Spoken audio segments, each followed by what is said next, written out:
યોગ ભારતી વિદ્યાલય ધોરણ 9ની વિદ્યાર્થીની હું આયુષી બી પટેલ શિક્ષણ કરીશું પૂર્ણ અને ચૂકવીશું દેશના ઋણ વિશે કંઈ કહેવા માંગુ છું. વિશ્વની સૌથી પ્રાચીનતમ સંસ્કૃતિને વરેલો ભારત દેશ, વિશ્વની સૌથી પ્રાચીન નાલંદા વિદ્યાપીઠ જ્યાં આવેલી છે એવો મારો ભારત દેશ, જ્યાં તે સમયે દેશ વિદેશથી અનેક લોકો શિક્ષણ મેળવવા માટે આવતા હતા, જ્યાં વિશ્વના શ્રેષ્ઠ અર્થશાસ્ત્રી અને નીતિશાસ્ત્રી ચાણક્યએ શિક્ષણ મેળવ્યું હતું એવો મારો ભારત દેશ.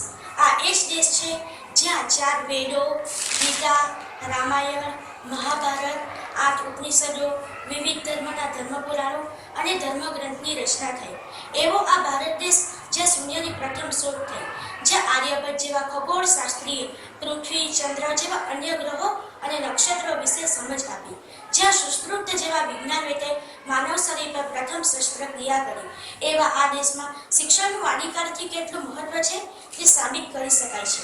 વિદેશી પ્રજા, મુગલો અને અંગ્રેજોના આક્રમણની સાથે ભારત દેશના જ્ઞાન વારસા અને કલા વારસામાં થોડી ઓટ આવી ગઈ. સતત ગુલામીમાં રહેતા આપણા સમાજે પાયાની જીવન જરૂરિયાતની વસ્તુઓ મેળવવાના હેતુને પ્રાથમિકતા આપવા માંડી અને ધીરે ધીરે શિક્ષણનું સ્તર ઘટાડવા લાગ્યું. ભારત આઝાદ થયું અને ત્યારબાદ ગુલામીમાં ન હોવા છતાં પ્રજા રાજકારણીઓના હાથની કઠપૂતળી બની રહી. ભારતીય લોકોના માનસ પર સતત ધર્મ, ગરીબી, બેરોજગારી જેવી સમસ્યાઓ અથડાયા કરતી. પરિણામે તે બહુદા શિક્ષણને ભૂલી જ ગઈ. કૃષિ પ્રધાન આ દેશમાં જે 60% બધી પ્રજા ખેતી પર જીવન ગુજારતી હોય, તે પ્રકૃતિ સામે અને અપૂરતી સિંચાઈ વ્યવસ્થાને કારણે વધુ ગરીબ બનતી ગઈ. વળી ગરીબ કુટુંબના બાળકોને જ્યાં 2 ટાઈમ ખાવાના જ ફાફા હોય, ત્યાં તો શિક્ષણનું સ્તર ભૂલાઈ જ ગયું. ભારતની હાલમાં શિક્ષણનું સ્તર ઘટતું જાય છે. દેશની મુખ્ય મૂડી શિક્ષણ છે. જો શિક્ષણનું સ્તર ઊંચું હશે તો દેશની કફોડી સ્થિતિમાં સુધાર લાવી શકાશે. જો આપણે આપણા ભારત દેશનો ઋણ અદા કરવા ઈચ્છતા હોઈએ તો શિક્ષણનું સ્તર ઊંચું લાવીને આપણે આ ઋણ ચૂકવીશું. ભારતીય બંધારણીય રાજ્યને આદેશ આપ્યો છે કે 6 થી 14 વર્ષ સુધીના બાળકોને મફત, ફરજિયાત અને ગુણવત્તાસભર શિક્ષણ આપવું. આ માટે રાજ્ય સરકાર બધા જ પ્રયત્નો કરે છે, પરંતુ હાલમાં બાળકો શિક્ષણથી વંચિત રહે છે, જેના કારણે તેમનું શિક્ષણ પૂર્ણ થતું નથી. આવા અનેક કારણોના લીધે શિક્ષણનું સ્તર ઘટતું જાય છે. હાલમાં જ તારીખ 17, 18, 19 જાન્યુઆરીએ ગુણોત્સવનું આયોજન કરવામાં આવ્યું હતું, જ્યાં કોઈ એક શાળાનો ધોરણ 6નો વિદ્યાર્થી વાંચન લેખનમાં અક્ષમ રહ્યો. આ માટે તે એકલો જવાબદાર નથી, અનેક પરિબળો જવાબદાર છે.